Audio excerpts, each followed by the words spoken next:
Hola, ¿cómo están? Sean bienvenidos al episodio 2 de Pepitas de Oro, el podcast. Y en esta ocasión tengo a mi primera invitada mujer, la actriz y productora teatral María José Necoechea. Ay, muchas José, gracias, bienvenida. Diego. No, gracias. Muchas gracias por aceptar la invitación. Gracias, qué honor además ser la primera mujer invitada. La primera mujer invitada al programa, así que muchas gracias. Y bueno, vamos a comenzar inmediatamente, María José. Tú eres hija de Jimena Casarejo y de Carlos Necoechea, ¿cierto? Sí. Para los que no saben, Jimena Casarejo ha sido directora ejecutiva de la Fundación Teletón durante muchos años, ¿ya? Y me gustaría comenzar esta conversación, María José, preguntándote por... estudiaste en la Católica Teatro. Sí. Y hiciste una tesis sobre desarrollo de habilidades sociales a través del teatro para niños y jóvenes discapacitados. Sí. Y me llamó la atención eso, precisamente por el trabajo de tu mamá. ¿Tuvo algo que ver eso? Yo creo que, mira, y además siempre me gustó el teatro y siempre quise estudiar teatro. Entonces, me pasó que, claro, de alguna manera, esto fue una suerte como de reconciliación también como con el abandono, de alguna manera, porque no es un abandono finalmente. Yo tengo una muy buena relación con mi mamá, pero durante mucho tiempo yo era la única hija en el colegio de papás separados con una mamá que trabajaba. Éramos dos hijas de mamá que trabajaban y que eran separadas, entonces no era habitual, ¿cachai? Por lo tanto, mi vida en el cotidiano funcionaba mucho en función de acompañarla al trabajo o de estar sola con mis abuelos, con mi papá. O sea, había como... tenía yo una suerte como de rivalidad, de alguna manera, con este otro hijo que era la Teletón. Y en algún punto yo como que me reconcilio ya más grande con la admiración profunda que le tengo a ella como mujer, como trabajadora, como profesional. Y desde ese lugar digo, bueno, me hago cargo de lo que soy también y de mi historia, ¿cachai? Y cuando decido hacer mi tesis, claro, yo podría haber hecho una tesis sesuda, así como... qué sé yo, Chekhov, no sé qué, pasando, bla, bla, bla, bla. En fin, whatever. Y digo, bueno, ¿qué es lo que más conozco y qué es lo que a mí me resuena y dónde puedo además devolver la mano a lo que me formó a mí como persona? Y digo, efectivamente, bueno, la discapacidad para mí siempre fue algo súper natural. Yo me relacionaba con los cabros, hasta el día de hoy, de una manera muy normal y muy lógica. O sea, de hecho los cabros con discapacidad o la gente con discapacidad en general se ríen mucho de ellos mismos, lo que es una gran lección para nosotros, que nos reímos menos de nuestras falencias incluso de nuestras ganancias, ¿cachai? Y desde ese lugar, claro, yo pasaba mis vacaciones completas en la oficina, dibujando en el suelo, o en la piscina de la Teletón con los niños, ¿cachai? Como que mi vida giraba en torno a eso. Y decido hacer entonces esta tesis porque digo, bueno, efectivamente es una de vuelta de mano, ¿cachai? ¿Cómo pongo mi capacidad, mi conocimiento actual, que tiene que ver con el teatro, en pos de encontrar una herramienta terapéutica? O sea, no solamente que se entendiera que el teatro era como una actividad extraprogramática, como en la música, la danza, ¿cachai? No, efectivamente son herramientas terapéuticas de alta motivación que ayudan y que complementan las terapias de rehabilitación física. Entonces, por eso fue. ¿Querés que empecemos de nuevo y no te presente como la hija de...? Me da lo mismo, si ya está, por algo pasa. Ya, bacán. José, y a mí me llamó la atención porque, bueno, viendo tu trayectoria como actriz en televisión, en teatro, y también tienes una beta comunicacional también, tienes estudios de posgrado también en la Católica, un diplomado en comunicación, y también en un diplomado en Boston en inglés. Entonces también... Que me fue pésimo. Sí, ¿verdad?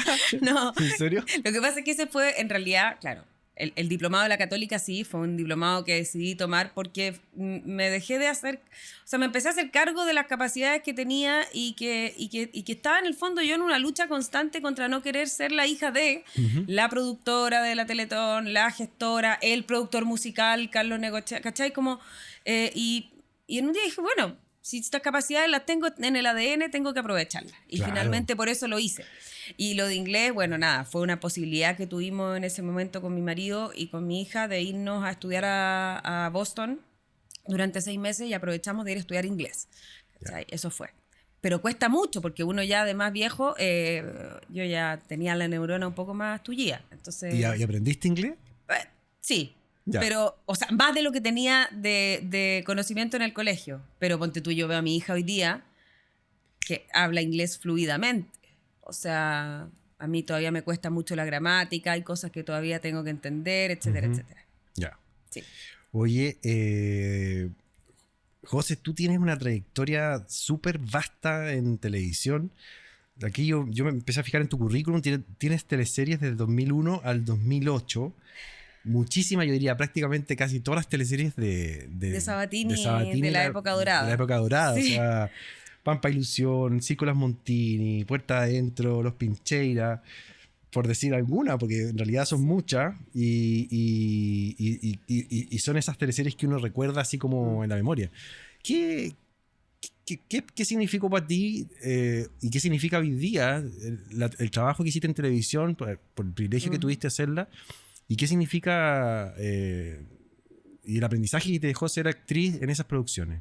A ver, de partida yo entré a estudiar a la Católica porque yo soy muy esquemática. Entonces yo quería estudiar en la Católica porque quería tener cierta malla curricular, me gustaba mucho la malla de la Chile también, pero yo quería terminar en mis tiempos, ¿cachai? No quería estar en paro, cosas que para mí en ese minuto eran importantes. Y quería además terminar la universidad y después de eso ver cómo seguía. Si con compañía de teatro que ya estaba teniendo, si es que algún día la tele, pero no era prioridad para mí la televisión. Ya. Sin embargo, yo estaba en tercer año, principio de cuarto, y me entero de que Vicente va a hacer una teleserie en La Salitrera. Y yo digo, ¡guau!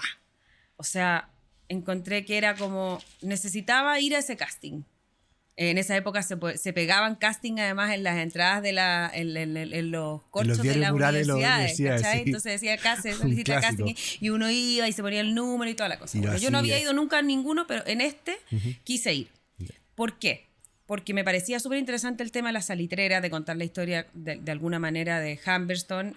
Además, mi abuela materna nació en una salitrera y creció en una salitrera. Entonces, para mí era como... Ah, mira. Sí, entonces fui y suerte divina, no sé si se puede decir cuevazo en el podcast, yo creo que sí, pero en el fondo necesitaban una niña que no era la mujer del mar, la protagonista alta, sino que necesitaban a una niñita con carita dulce, redondita, ahí para ponerse tras la pulpería. Y quedé yo. Ya. Esa fue como mi primera teleserie. Claro. Y ahí empecé. Y en esa época efectivamente existían los elencos estables. Claro. Entrar a un elenco estable de Vicente Sabatini era un lujazo. Y hasta el día de hoy yo lo digo. O sea, es una tremenda experiencia con la que yo aprendí del rigor. Se aprenden cosas buenas, se aprenden cosas malas, se agarran mañas, se sacan otras, digamos, pero fundamentalmente además tuve la posibilidad de trabajar con grandes actores, que para uno era o sea, saliendo de la escuela, imagínate poder trabajar con la Marés González el primer año, era como, ¿de qué estamos hablando? ¿Cachai? Como la suerte de poder estar con el Tito, etcétera, etcétera, etcétera. Entonces era una posibilidad increíble que no me quise saltar. Claro. Entonces aproveché justo que tuve un momento y aproveché de hacer la tesis entre medio. Salí igual cuadradita y terminé mi último semestre mientras hacía la teleserie. ¿Decidiste tú estudiar en la Católica? O sea, fue una opción personal. Sí. Ya. No la Chile. No la Chile, no la Escuela Fernando González. No la Gustavo Mesa. Ya. No, yo quería tener vida universitaria. Perfecto. Quería tener una vida transversal. ¿Cachai? Quería como... No digo que no la puedan tener, pero yo sentía que en ese momento para mí era importante tener vida universitaria, ¿cachai? Como tener compañeros de castellano, de periodismo, de historia, de arte, de ingeniería, tener que cambiarme de facultades, o sea... Esa diversidad yo creo campus. Que es importante para la vida, ¿cachai? Como tener noción de que el mundo no es solamente tú y tus amigos actores, ¿cachai? Qué importante eso que tú estás diciendo. ¿Ah? Yo, por ejemplo, no lo tuve. Me hubiese gustado tener más feedback con distintas carreras, más vida universitaria, y qué bueno que lo pudiste tener. Hablemos un poco de esta época de TVN, José, entre el 2001 y el 2008, porque fueron hartos años. Harto año. O sea, Pampa Ilusiones, Nicolás Montini, Puerta Adentro, Los Pincheira, Los Capos, Los Cómplices, Viuda Alegre y Pampa Ilusión. ¿Qué producciones te marcaron más de TVN en esa época, digamos? Que tú digas, Diego, ¿sabes qué? Esta... O sea, yo creo que las de época, todas. Ya. Todas las de época, era un lujo poder hacerlas, porque además nosotros teníamos la posibilidad de, era la época dorada, entonces teníamos posibilidades de tener durante 3 meses preparación. O sea, nos pagaban para que nosotros estudiáramos cierto tipo de cosas. Claro. No sé, por ejemplo, Los Pincheira, aprender a bailar cómo se bailaba en la época, a andar a caballo horcajada, aprender modismos, dialectos, en Los Capos, que era una teleserie de italiano, donde todos terminamos hablando italiano, nadie entendió nada, pero todos hablamos italiano a la perfección. Aprendimos incluso a cocinar, ¿cachai? A hacer pastas, tuvimos... Entonces, bueno... como el trabajo previo de la preproducción en esas teleseries era muy impactante. Y ver esos lugares que de verdad se armaban verdaderos, era como una suerte de O Globo en versión chilensis, Sí. pero eran grandes producciones que era de verdad un lujo poder hacerlas. Ahora, si tú me preguntas a mí cuál es la teleserie que a mí más me ha gustado hacer como personaje, sin duda, y que me marca hasta el día de hoy y por la que la gente todavía me reconoce, El Circo Las Montini. Ya. La Dayan Andrea, sin duda, lo pasé chancho. O sea, tiene las mejores aristas que puede tener para mí en varios aspectos ese personaje. Mira. Y esa teleserie en particular. Y estabas jovencita, porque era el año 2002, venías Muy. saliendo de la universidad. Tú saliste en el 2001 en la Católica, o Sí, sea, po. estabas recién egresada casi. Sí, pues en el 2001 empecé Pampa Ilusión y después al tiro El Circo Las Montini. José, y dentro de este periodo de TVN hasta el 2008 hay un protagónico que te tocó hacer que se llama Hotel para Dos. Sí, una serie. Dirigido por Nicolás Acuña. Me llamó la atención porque... ¿Cómo fue hacer tu protagónico ahí por primera vez? Fue bien loco porque en realidad, claro, yo formaba parte de este elenco que era un elenco donde la mayoría éramos coro en el fondo, éramos 40 actores, eran elencos gigantes. Fue una súper buena experiencia, fue un regalo también como que me llamaran para hacer un protagónico con el Nico Acuña, hacer un sitcom, hacer comedia, donde mi mamá era la Cata Guerra, estaba la Luz Croxato, que escribía y que también actuaba, y mi hermana o hermanastra era la Francisca Levín. Fue una súper buena experiencia porque fueron 3 meses trabajando además en un hotel abandonado que se habilitó para esto. No tuvo mucho éxito el sitcom en sí, pero imagínate la posibilidad de tener un protagónico en TVN en esa época era un lujazo. Sí, po. Y lo sigue siendo. Oye, y es una pregunta un poco amplia, pero ha cambiado mucho. Estamos en el año 2023 ya, estamos hablando de que ya las producciones televisivas han cambiado, los presupuestos, ahora todo se externaliza. Todo se externaliza. Ya no es lo mismo de antes, que existía como esa escuela que... No, pues uno tenía además, como más que escuela, o sea, tenía ahí la ventaja de que efectivamente tú formabas parte de un elenco y tenías seguridad y tranquilidad para los que trabajábamos en televisión y teníamos la fortuna de hacerlo, de poder efectivamente tener pega el año siguiente con tranquilidad. ¿Sabes? Yo no tenía un contrato de a 5 años, no, tampoco lo mío era así, pero tú podías prorratear mi sueldo. Entonces, en vez de que me pagaran los 6 meses de la teleserie, yo podía pedir que me pagaran todo el año y eso a mí me daba tranquilidad económica. Seguridad, confianza, ¿Cachai? claro. Claro.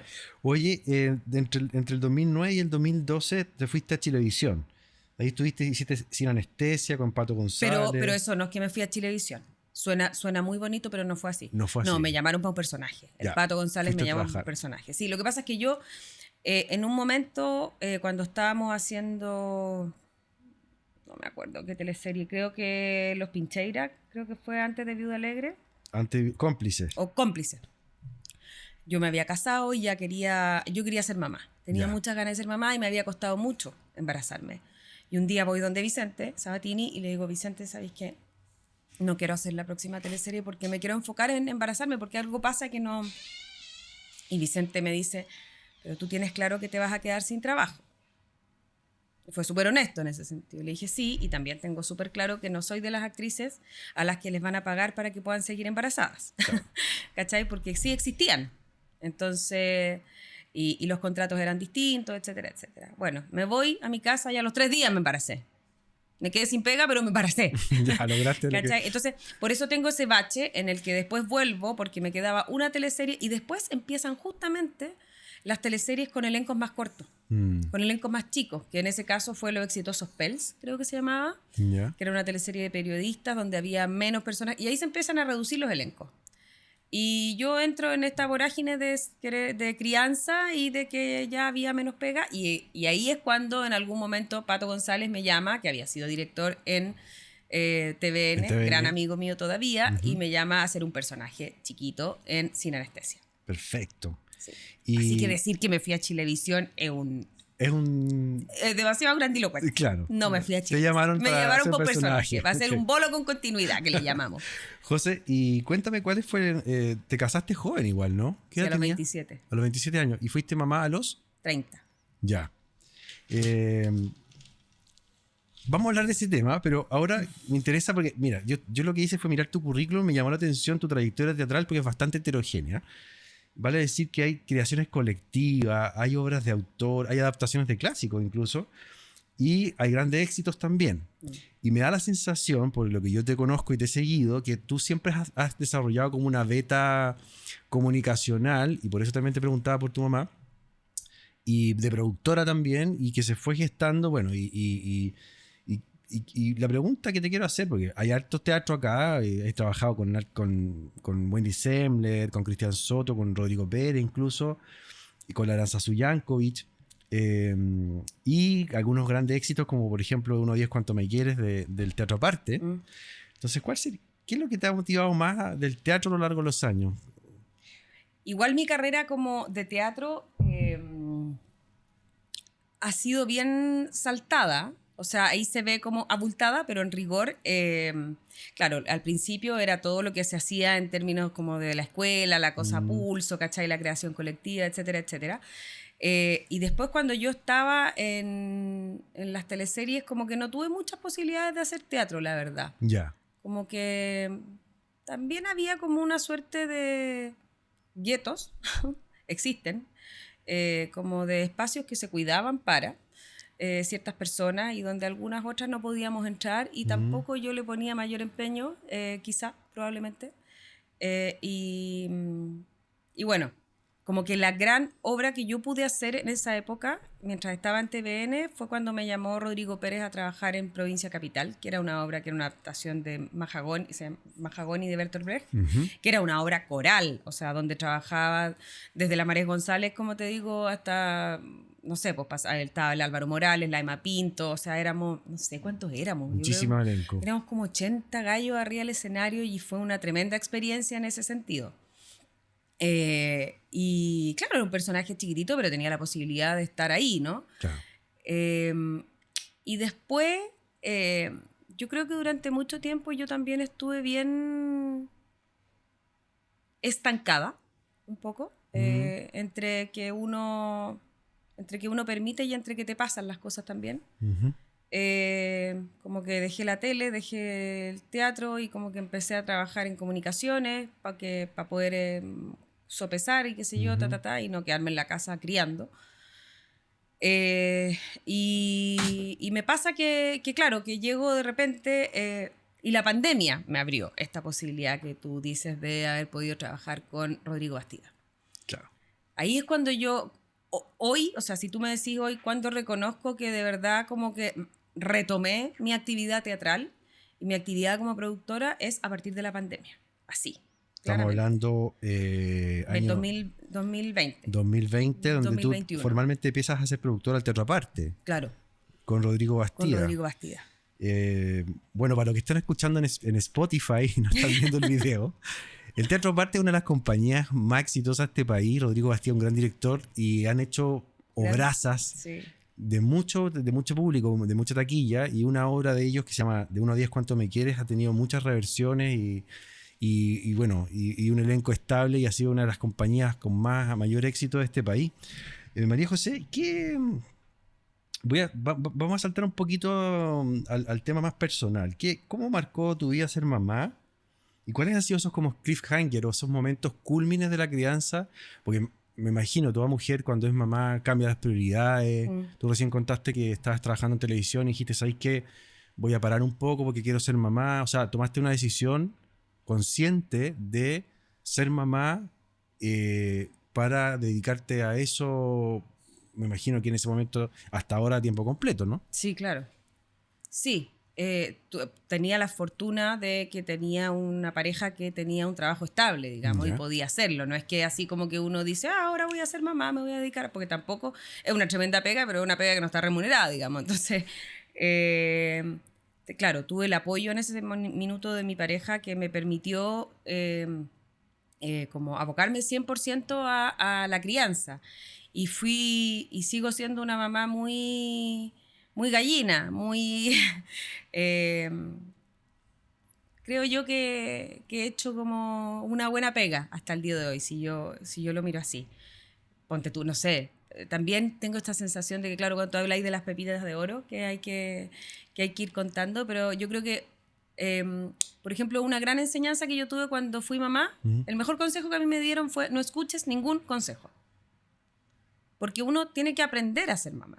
Ya. Nadie nace sabiendo cómo ser mamá, ¿me entendí? No hay ninguna lección. Y la gran gracia es ir aprendiendo en conjunto con tu hijo, que además es un ser individual, porque no todas las mamás son iguales, no todos los hijos son iguales, no todos los papás son iguales. Entonces, desde ese lugar, finalmente es puro aprendizaje la crianza. ¿Sí? Y te pegáis en la muralla, y te pegáis cabezazo, y sufrís, y todo lo que eso significa. Claro.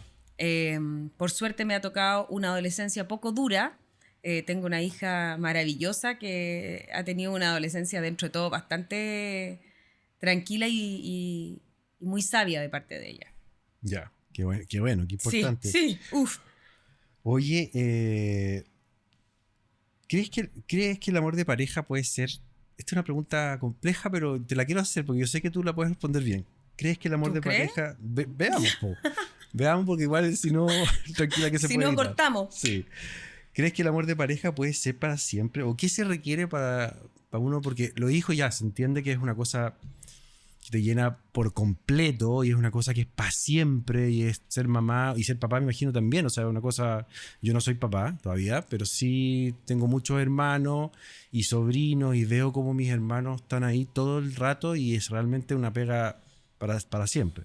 Pero el tema de la pareja es distinto, porque ahí hay otros códigos, hay otros acuerdos y tal vez otros procesos. Entonces, ¿cómo tú crees que la pareja puede ser para siempre o es algo...? O sea, yo creo que sí, efectivamente se puede. Hay algunos que lo logran, otros que no lo logramos, pero finalmente el vínculo está siempre. Ya. Porque está ese hijo. Ojalá sean las mejores condiciones en función de la salud mental y emocional de tu hijo, ¿cachai? O tu hija, y tuya también. Yo creo que el amor va como transformándose y uno tiene que ser capaz de identificar esa transformación. En la medida que uno no se haga cargo de esas transformaciones, uno puede seguir para siempre en la comodidad de aquí estoy, vamos, para adelante, y no miremos qué es lo que pasa para adentro. Cuando uno de pronto se pega algunos golpes y siente que es necesario mirar, a veces hay que parar. No te podría decir qué va a pasar en mi vida para adelante, ¿cachai? Pero sí, yo creo que hay parejas que la logran y que tienen la capacidad de pasar por alto cierto tipo de cosas en función de, otras que no. Otras que no lo logramos, otras que van, que vienen, que suben, que bajan. ¿Consideras que tal vez somos una generación un poquito más inestable en términos de vinculares? O sea, yo siento que en mi caso, por ejemplo, yo estuve casada casi 20 años. Entonces tampoco es que yo di la pelea mucho rato. Ya. O dimos, ¿no? La trabajamos durante mucho tiempo, de hecho. Pero, claro, hay algunas generaciones que sienten que es más rápido. Me pasa, no sé si tanto con las parejas, pero me pasa como con las pegas, por ejemplo, que yo siento que las generaciones más jóvenes, que también está bien, como tienen sus prioridades mucho más claras que lo que las teníamos nosotros, porque yo tampoco soy tan joven, yo tengo 45, o sea, entonces soy de una generación intermedia, ¿me cachai? Que no es que dice, no, ya no me gusta, no quiero, me separo, ¿me cachai? Y que tampoco es capaz de decir, no me gusta esta pega porque me carga, porque yo en realidad necesito mi hora 20 de almuerzo y si este gallo no me la da en las condiciones en las que yo la necesito, yo, chao, me voy para otro lado. Ahí yo tengo ciertas discrepancias generacionales. Ya. Yo creo que sí es importante como también hacer el ejercicio de repente de sufrírsela un poco también, de buscar, de que las cosas te cuesten. Siento que es maravilloso que los cabros hoy puedan tener las prioridades mucho más claras, pero también teniendo el respeto de que para el lado hay más gente. ¿Sí? Y de otras edades también, y que las posibilidades de repente no se dan a cada rato. Entonces a veces tú pierdes una oportunidad por querer priorizarte solo a ti mismo. ¿Por querer controlar? Por querer controlar o por creer que efectivamente tú eres el centro. Y yo creo que no lo es. ¿Sabes? Que uno es un universo mucho más complejo que solamente un centro. Efectivamente, uno tiene que aprender a poner límites. Son cosas que uno va aprendiendo con el tiempo. Y a priorizar para uno, pero en función de que también tú viví en comunidad. Entonces, eso me pasa un poco como... Buenísimo. José, voy a cambiarte un poco el tema. ¿Cuál es tu relación con Nueva York? Porque grabaste en el 2022 Malena y Sofía, Sí. una serie para Instagram, Sí. cuando poca gente hacía series para Instagram, Sí. y en Nueva York. Sí. Y dirigida por Rodrigo Velázquez también, que es un tremendo director. Entonces, Sí. cuéntanos un poco esa experiencia. Ese fue como un piscinazo en realidad. Yo ya había hecho la película con Rodrigo Bastidas, de la que no hemos hablado todavía, pero bueno, en fin, Ya habíamos hablaremos hecho de esa aquello. asistencia de producción. Y bueno, estaba ya siendo la productora del Teatro Aparte, y la Alejandra Fosalva llama a Rodrigo Bastidas para pedirle que le escriba la serie. Ya. Rodrigo no podía en ese momento, qué sé yo, pero sí podía Raimundo, que es su hijo, que escribe increíblemente bien, que estudió cine, que es un callo seco. Y Raimundo escribió esta miniserie para Instagram, un formato que para mí era totalmente desconocido, yo no entendía nada de lo que estaba haciendo y necesitaba una productora. Y Rodrigo le dice a una productora, la José, conociendo 10.000 productores a su haber, de tele, de todo, qué sé yo. Y la Petu me llama y me invita a este proyecto y yo me embarco, me embalo, no sin antes reconocer que no era capaz de hacerlo sola. Ya. Que necesitaba tener un partner, alguien que hubiera tenido mucha experiencia trabajando afuera, porque además grabar en Nueva York significa que tú no puedes, o sea, íbamos a grabar de alguna manera, no con los permisos, no es que nos íbamos a instalar con un trailer y con las cámaras a piso, ni nada, aquí era, vamos grabando, acción a la primera, sin apoyar nada que no se vea que estamos grabando. Bueno, Nueva York es un set en sí mismo, ¿cachai? Pero tiene sus restricciones, y si tú pones una cámara, un trípode apoyado en el suelo, te pasan un parte. Claro. Entonces, No es llegar y grabar. Claro, entonces había que... fue un piscinazo, la verdad, pero tratamos de armar el equipo que mejor nos tranquilizara a todos. Creo que logramos un muy buen resultado, mucho mejor del que a lo mejor esperábamos. Y nada, fue una buena experiencia, distinta. Con gente que yo no... con un mundo con el que yo no me manejaba, que era el mundo como del influencer, en este caso la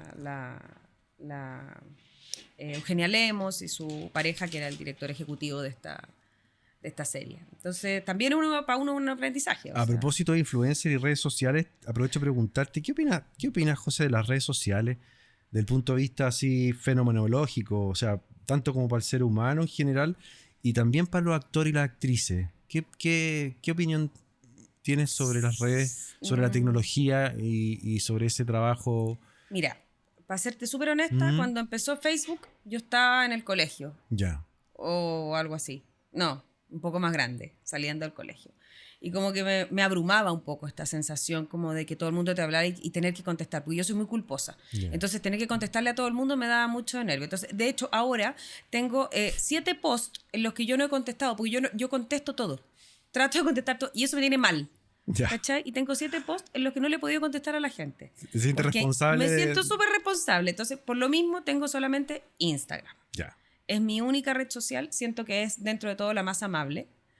El Twitter lo encuentro feroz. no comparto para nada el fenómeno Twitter. No podría, yo no podría estar ahí, ni enfrascarme en pelea, sobre todo cuando es tan fácil esconderse detrás de las redes en decir cosas que, ¿para qué? O sea, Claro.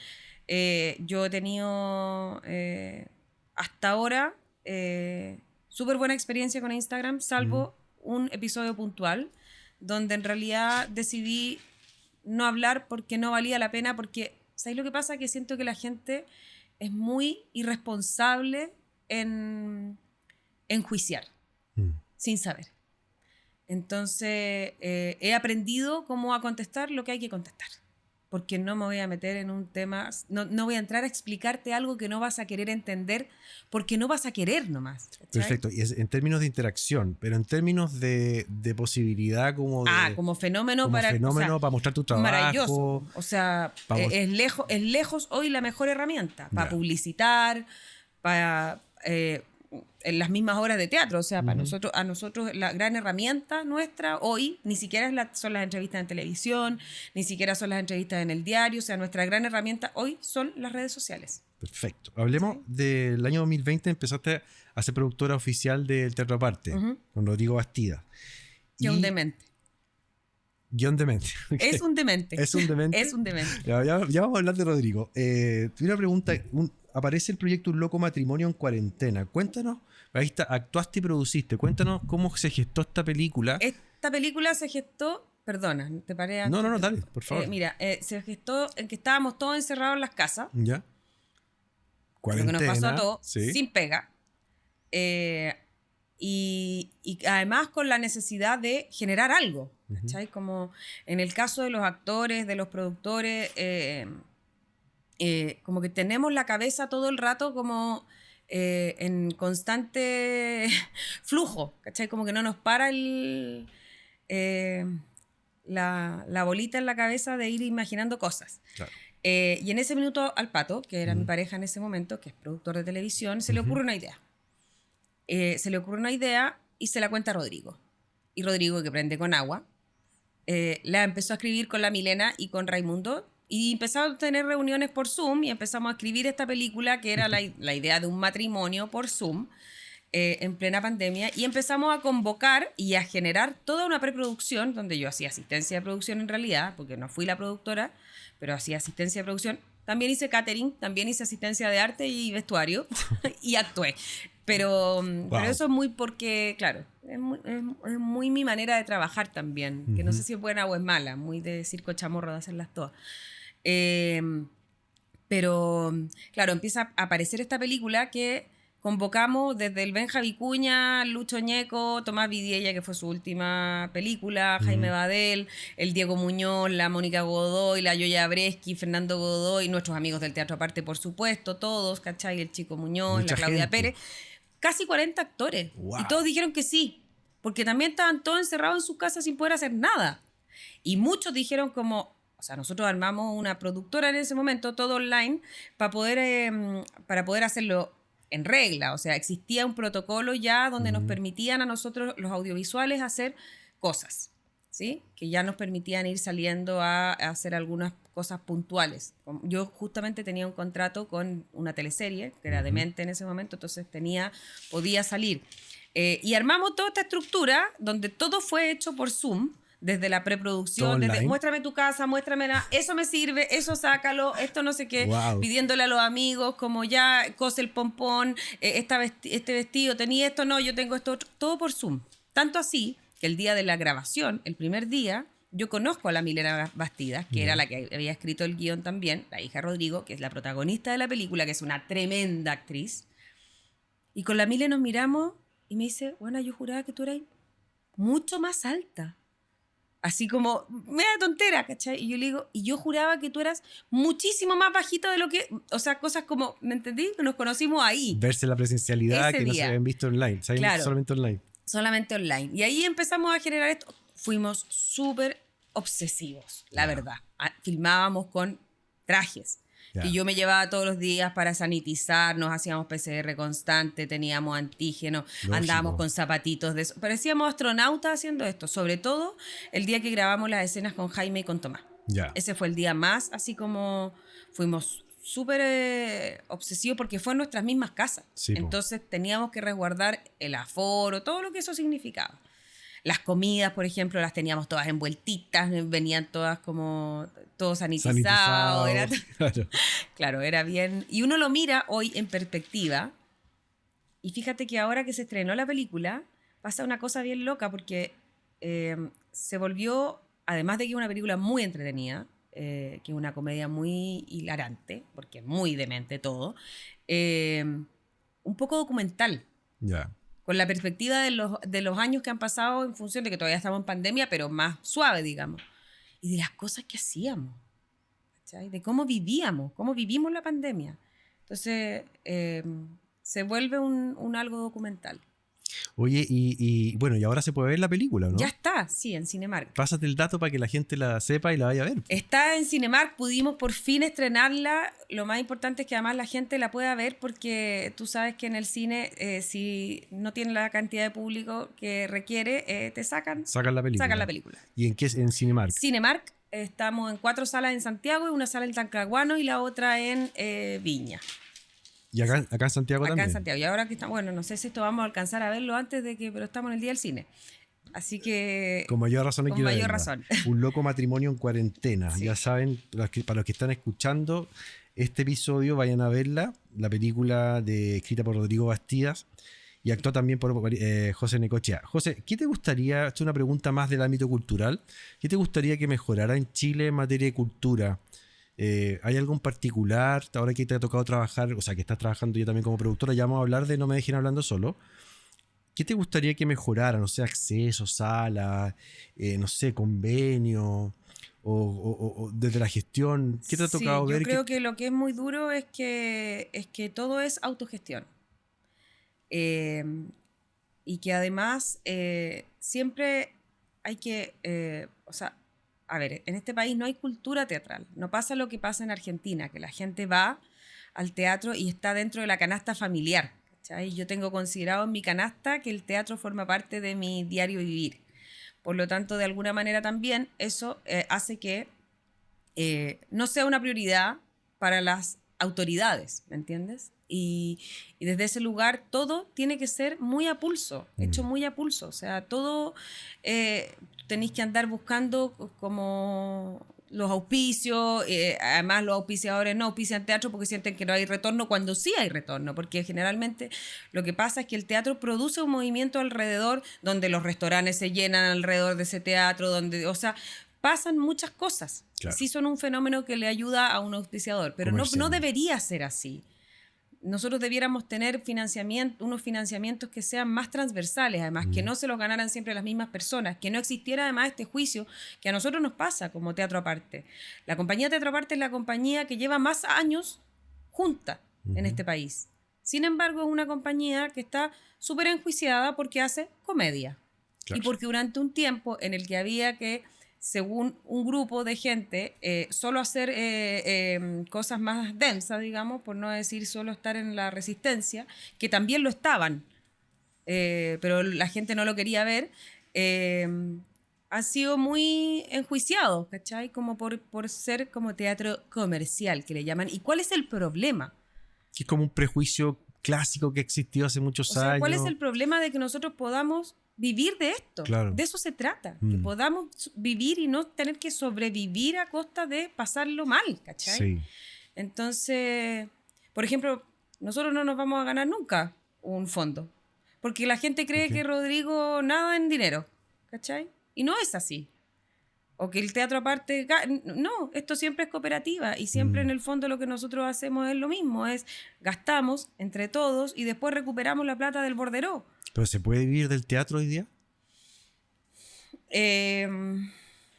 No.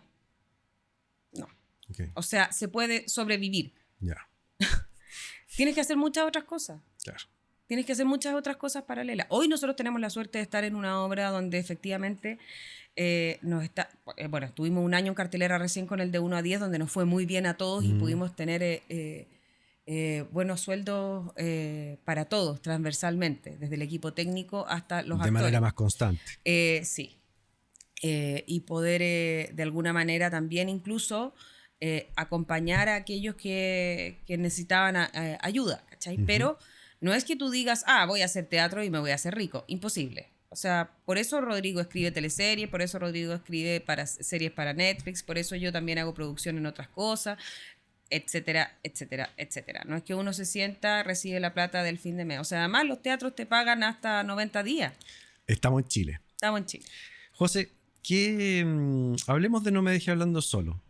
¿Cómo nació? ¿De qué se trata esta obra? ¿Es el gran éxito del momento? Cuéntanos a las personas que están escuchando, mirando, que no conocen la obra y para que conozcan y la vayan a ver. Es un regalo, creo yo, para la gente, para esta sociedad. Para mí en particular lo ha sido porque he tenido la suerte de poder hacer la producción y de poder actuar con Tito Noguera, con Jaime Badel, con la Coca Guasini, con Nicolás Mena y con Rodrigo, que puso toda la confianza en mí para poder hacer esta producción. Y es una obra de verdad que te deja una reflexión feroz. Es una obra que te hace reír groseramente, pero con un humor muy inteligente. Groseramente me refiero a que de verdad te duele la guata de reírte visceralmente. Claro. Pero hay un momento en que te agarra y te lleva a un lugar en el que la emoción no te suelta. Y nosotros sentimos y sabemos el momento en el que empezamos a escuchar cuando la gente empieza a abrir sus carteras, empiezan a sacar sus pañuelos y vemos hombres mayores llorando, hombres mayores reconociéndose en el personaje de Jaime, mujeres reconociéndose en el personaje de la Coca, transversalmente, independiente de que es una historia de amor de adultos mayores, digamos. Como que generacionalmente le agarra a todos. A todos nos toca desde algún lugar. Es una obra que está muy bien escrita. De verdad que es un lujo. O sea, la Coca lo ha dicho, Jaime lo ha dicho, Tito lo ha dicho. Tito nunca había trabajado con Rodrigo Bastida. Y de haber tenido, además, salvo en la escuela, cuando Rodrigo era su asistente, su ayudante en la escuela de teatro. Pero nunca habían trabajado juntos de esta manera, ¿no? Claro. Y evidentemente debe haber habido también un prejuicio, inevitable. Y cuando todos leyeron la obra, dijeron, o sea, vamos. Porque la obra está tan bien escrita que no hay nada que hacer que más que ponerse al servicio del texto. Buenísimo. No me dejes hablando solo. Cuéntanos. Y tuvimos y venimos saliendo de una temporada exitosísima aquí en el Teatro Municipal de Las Condes de 3 semanas. Buenísimo. Que generalmente el Municipal de Las Condes solo te da 2, nos dieron 3 repletos, por un teatro que tiene una capacidad para 809 butacas, repletos. Y ahora nos fuimos a San Ginés. Y ahí vamos a estar hasta que podamos estar y que hasta que estén tranquilos ellos también y pasándolo de la mejor manera, porque claro, Jaime tiene 87, Tito tiene 85, o sea, tampoco podemos... Oye, eso te iba a decir, los actores son octogenarios, o sea, sí, son y grandes... son unas máquinas, o sea, Jaime está 1:40 arriba del escenario hablando, no sale del escenario, los que entramos somos los otros personajes. No tiene muela, para todos los que se preguntan si él tiene alguien que le sople, no tiene teleprompter, no tiene nada. O sea, esto es puro oficio. Puro oficio. Buenísimo. Entonces, un lujo de verdad verlo. Teatro San Ginés Bellavista. San Ginés Bellavista, Malincrot 97, creo que es. Buenísimo. Hasta que las velas no ardan. Qué bueno, además que orgullo que sea protagonizada por actores mayores para que también ese tema se ponga... Bueno, Rodrigo tiene hace mucho rato el tema de relevar a los mayores. Lo hizo con Los Viejos de Mierda, lo hizo con Las Viejas de Mierda también, pero el tono de esta obra es totalmente distinto. Sí, tiene el mismo éxito, pero desde otro lugar. Está escrita desde un lugar mucho más distinto, más bien. No le pongamos un juicio, pero distinto. Oye, bueno, ya saben que hay que ir a verla, chiquillos. Una obra, yo no la he visto todavía, pero me han dicho que es excelente, realmente buena y que emociona mucho, sobre todo que emociona mucho. Sí, nos pasa mucho que además, de verdad, sale la gente como... Salen cabros jóvenes, digo, mucho más jóvenes que yo, muy tocados, como muy reflexivos. Genera conversación. Como dice Jaime, además, de repente uno no quiere mirarse, pero te permite sentir. Y eso es súper importante. Y para eso está hecho el teatro. Sí. Para sentir. para que te agarren, te lleven, te muevan y durante 1 hora 40 entres a un universo que es paralelo y te olvides de lo demás. Sí, y además que lindo que esté puesto también son personajes que son mayores, porque generalmente estamos acostumbrados al héroe o a la heroína Sí. joven o siempre como... Pero además desde una mirada muy natural, muy Ya. coloquial, ¿cachai? Como es muy fácil identificarse. No. Estamos diciendo cosas muy profundas, pero de una manera muy sencilla. Sencilla. Bueno, eso es un poco como el sello Rodrigo, ¿ah? Sí. Que Rodrigo tiene esa cualidad que yo creo que es una genialidad Sí, es una de hablar de genialidad. temas complejos desde lo simple. Sí. Y a veces como que pasa piola, pero realmente sus Sí. obras son características en eso, ¿no? Sí, y yo creo que en esta en particular, como lo tuvo también otra que él hizo, pero en esta en particular, otra que se llama Ya no te gusto, ¿verdad? Que hizo con la nena. En esta en particular yo creo que es como una crecida así feroz en su capacidad reflexiva de escritura. Además, Rodrigo es tremendamente generoso para trabajar con él, no solamente en términos de producción, no sé, de ponerse al servicio, ¿cachai? Pero es Claro. generoso porque escucha a los actores, permite que ellos, o sea, no es un director que te impone, que en general los directores son así, yo quiero esto, quiero ver esto es lo que yo espero de mi obra. No. Muévete para acá, muévete para allá, esto otro, que Si eso tú te sientes que quieres uno conoce. sentarte, siéntate. A Jaime, sobre todo. Sí, Jaimito, po. si tú en esta cuestión querés estar sentado, te sentáis. Claro. Si en este minuto te querés estar... ¿Cachai? Como que... Y vamos viviendo la obra en la medida que a ti te resuene también. Claro. Oye, José, entremos ahora a un tema más... Bueno, ya sabe la gente que tiene que ir a ver la obra, no me deje hablando solo. Entremos ahora al tema más personal de ti. Qué miedo. Que te tengo que hacer esta pregunta porque me parece interesante. ¿Qué opinas del feminismo? ¿Y te identificas con algo con ese discurso? A ver, me pasa que trato de ser muy cuidadosa con el tema. Soy súper respetuosa de las mujeres que son feministas, así, declaradamente feministas. Ujú. Evidentemente yo tengo mi feminismo también arraigado en cosas que para mí son fundamentales, o sea, la igualdad en términos de que nosotros deberíamos ganar de la misma manera que los hombres, deberíamos tener los mismos derechos en algunas cosas fundamentales, o sea, no sé, los postnatales, el derecho al aborto, todas esas cosas. Pero sí me pasa, y puede que aquí me tiren a muchas compañeras encima, pero sí me pasa que a mí me molesta y me molesta transversalmente, no solamente con el tema del feminismo, cuando los discursos son impositivos. Ya. Eso a mí me choca, me molesta que te impongan una idea porque así tiene que ser y porque tú eres dueño de la verdad. Porque yo creo que la gran gracia que nosotros tenemos es que somos distintos. Ujú. No podemos ser iguales. No podemos porque sería una lata además, Claro. si fuéramos todos iguales. Tenemos que tener igualdad de derechos, eso sí, pero nunca vamos a ser iguales.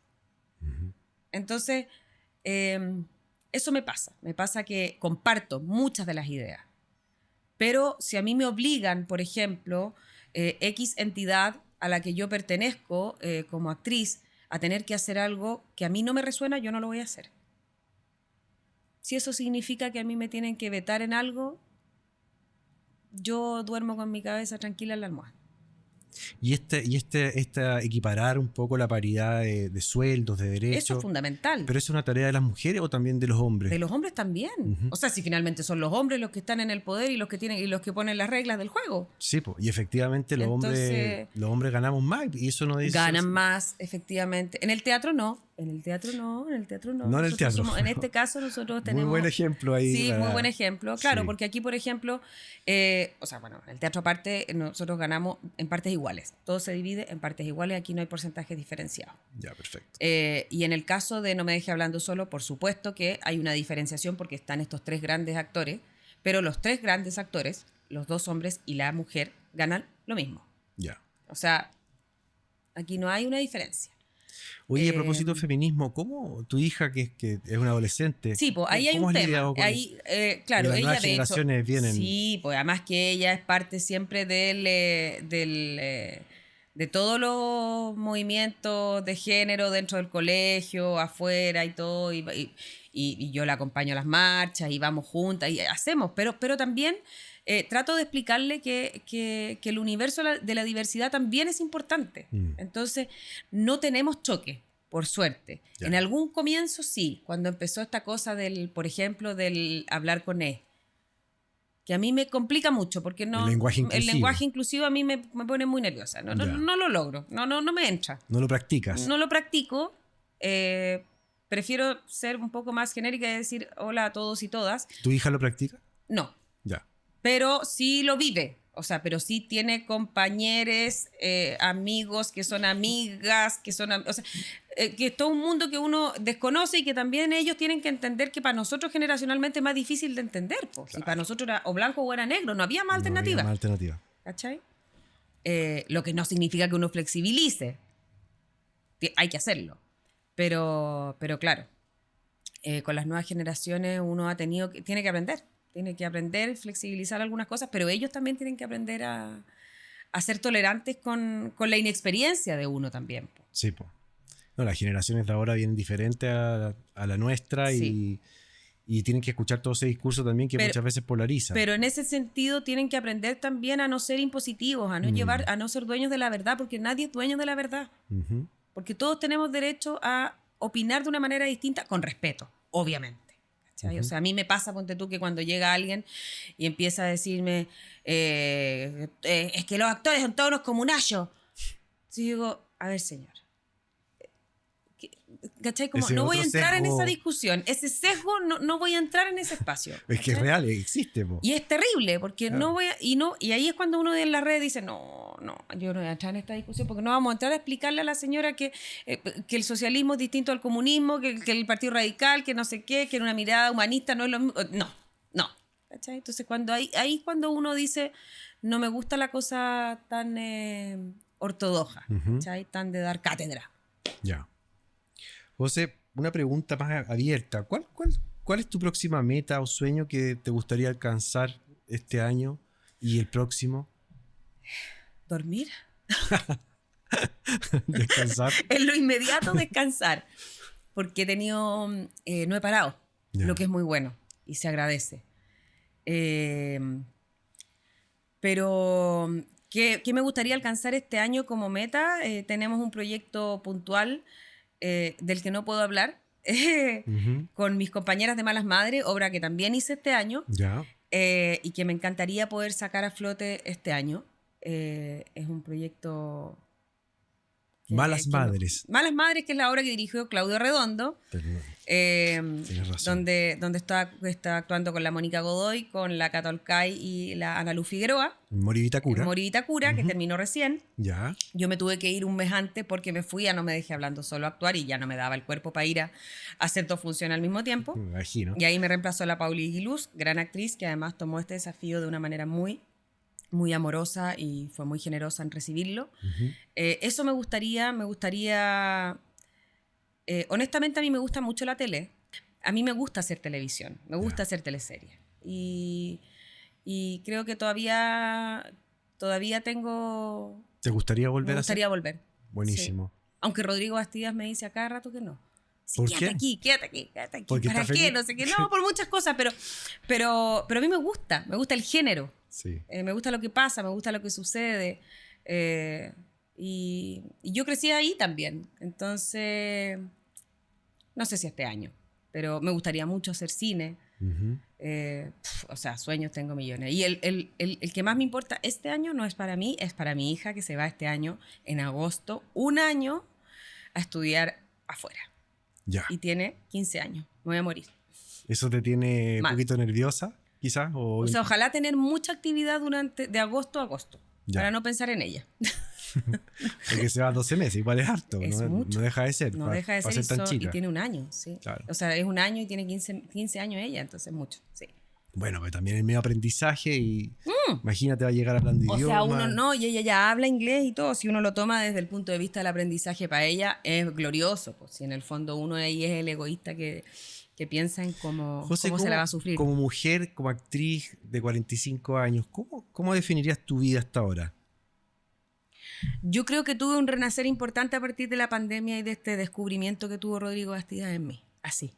Ya. Sí. Como que él logró sacar sacarme el prejuicio con el que yo peleaba tanto de la productora. Ya. Porque yo siempre decía, no, porque yo no quiero hacer producción, no quiero hacer producción. Y todos me decían, pero lo haces bien, pero no quiero hacer producción. Y logró sacarme, y además es una persona que me ha alentado a actuar y me releva como actriz con mucho cariño y muy exigentemente, y de verdad yo me siento súper como respaldada como actriz con él. Buenísimo. Con él y con el entorno. O sea, me ha pasado, y es súper feo que lo diga, pero que Tito Noguera me diga piropos a mí, para mí ha sido, pero imagínate. Maravilloso, imagínate. O sea, desde ese lugar me siento Plena. Sí. Qué bueno, José. Sí. Oye, vamos llegando al final de la conversación del episodio de hoy. ¿Tienes alguna pepita de oro que te surja desde la espontaneidad a compartirnos? Puede ser de algún tema, el amor, o puede ser de las relaciones, o puede ser del trabajo, o puede ser de la relación con el dinero, o de lo que te surja, que quieras compartirnos como para dejar a la gente que está escuchando. Yo creo que te compartí varias. Sí. Sobre todo esta cosa de aprender a entender que todos somos distintos y que eso es una ventaja. Uh-huh. A no ser tan impositivos en nuestras ideas, tan dogmáticos. Yo creo que esas son algunas pepitas. Igual anoté algunas. Esa onda, porque me dijeron que tenía que anotar pepitas de oro. A ver, pepitas de oro. José, ¿nos puedes compartir algunas pepitas de oro adicionales que quieras dejar así a la gente que nos está mirando, escuchando? Mira, había pensado en una que tú me dijiste, me dijiste José ahora, pero no es menor. ¿Cómo te dicen?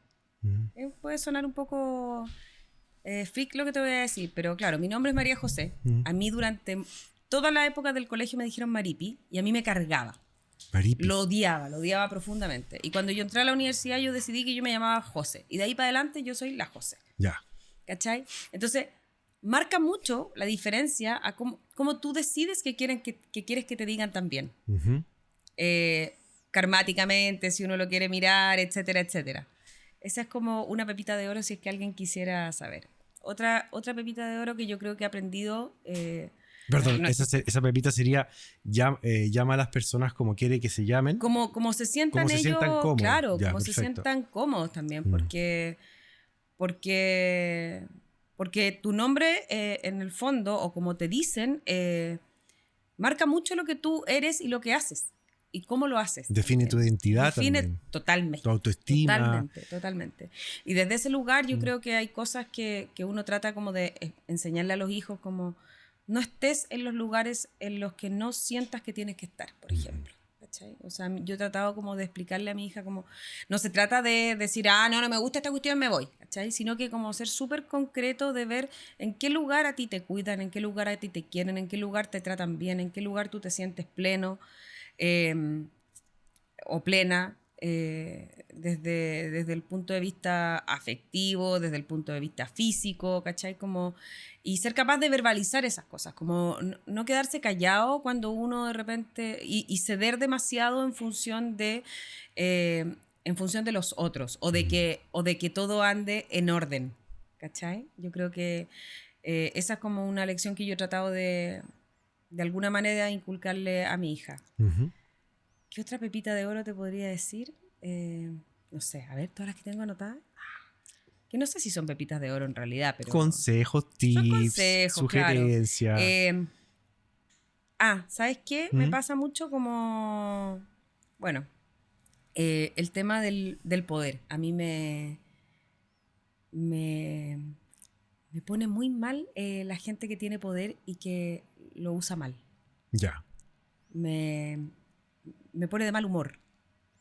Poder en todo sentido. Poder en todo sentido. Ya. Claro, cuando tienen el poder, cuando el poder porque no es que el poder te cambie, el poder exacerba ciertas cosas que tú tienes.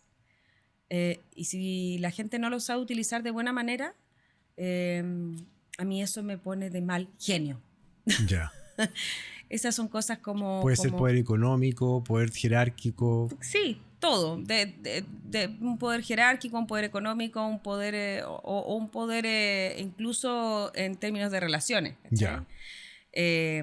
Claro, como que esas son cosas que a mí me hacen ruido. ¿Qué más? Cosas que entendí. A ver, cosas que aprendí en la vida. No sé si aprendí mucho en la vida, pero...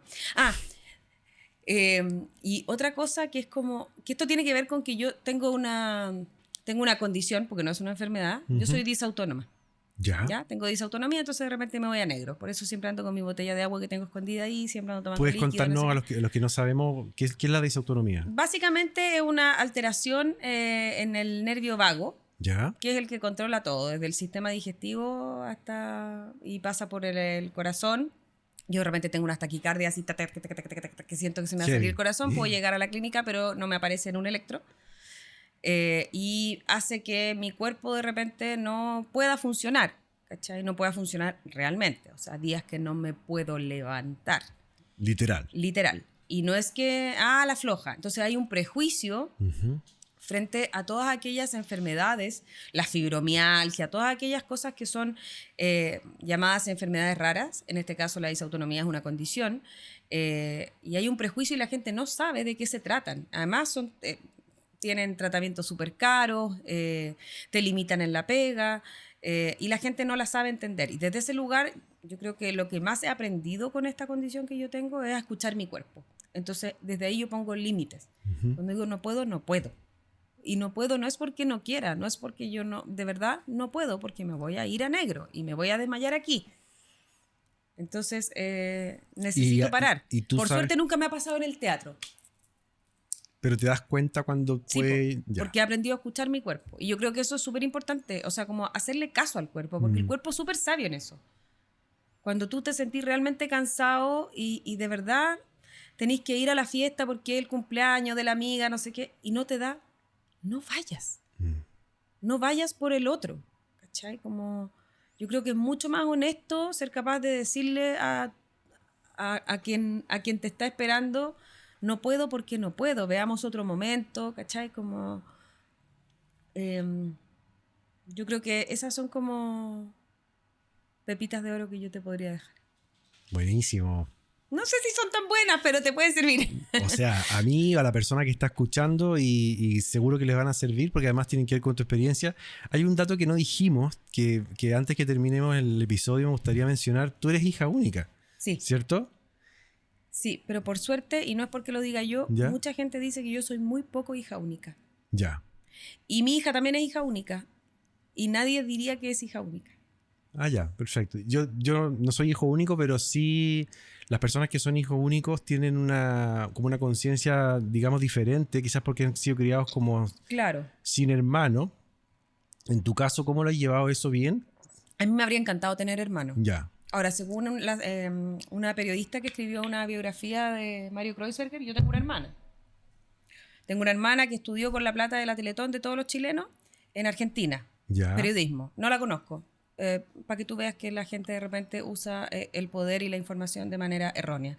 Me habría encantado tener una hermana. Ya. Pero los hijos únicos, claro, tienden a ser, se supone que tienden a ser más regalones, que tienden a... Más consentido. Más consentido. Y en mi caso, claro, sí, soy regalona, sí, efectivamente tengo más posibilidades porque no tengo... Pero también tiene sus desventajas, sobre todo ahora que tú vas viendo que tus papás se van poniendo más viejos, por ejemplo. Claro, yo no voy a tener que preguntarle a nadie qué voy a hacer si tengo que tomar una decisión de salud con mi papá, con mi mamá, pero también esa soledad... es bien potente. Sí, po. Porque no tenía un partner, por último, para discutirlo. O no sé, o sea, Dios ni lo quiera, pero después si llega a ocurrir algo que ojalá que no ocurra nada malo, dividirse los gastos o asumir juntos la responsabilidad, Sí, o sea, lo que no, tiene sus pros y sus contras también. Sí, pero yo creo que además lo que más es que a mí me criaron de una manera como muy en torno a la solidaridad en general, siempre. Yeah. Entonces, no se me ocurre mirar la vida desde otro lugar. Uh-huh. ¿cachai? Y creo que eso también lo ha entendido mi hija. Como que no se me ocurre no decirte, si me estoy tomando un café, decirte, no, tú toma agua. O mandarte a no sé, ¿cachai? Como, es una estupidez lo que dije, pero de verdad creo que mirar la vida desde la humildad es tan importante. Sí, no cuesta nada. Y además uno tiene que ver un poco con lo que hemos hablado también, porque tu mamá ha dedicado su vida a una fundación que está Sí, po. súper en pro de ocuparse de las personas que más lo necesitan. Totalmente. Desde el punto de vista físico. Y ha sido súper, y también ha sido súper cuestionada, y ahí uno tiene que entrar a explicar cosas que de repente son inexplicables porque la gente no las quiere entender, pero yo me siento súper orgullosa de lo que soy gracias a ella, de la mujer que es ella, de lo que logró. Mi mamá es periodista, nunca fue ingeniera comercial, nunca pensó en los KPI, y esto lo armaron a puro pulso y pura pasión. Entonces, José, entonces, claro, cuando la gente empieza a decir, que se roban la plata, que la cuestión, ya. ¿Cómo definirías a tu mamá? Una mina atómica. Atómica. Nada más que decir. Buenísimo. José, muchas gracias por venir acá al podcast de Pepitas de Oro, episodio 2. Estoy súper agradecido de tu presencia, de tu compartir tu experiencia y bueno, muchas gracias a las personas que nos escucharon de todas las redes. Vayan a ver la obra de teatro que la José está actuando. La película que está en Cinemark. Y bueno, muchas gracias por escucharnos, por vernos los que nos dieron y nos vemos en un siguiente episodio. No, gracias a ti. Gracias, José. Gracias por invitarme a Pepitas de Oro. Gracias, chiquillos.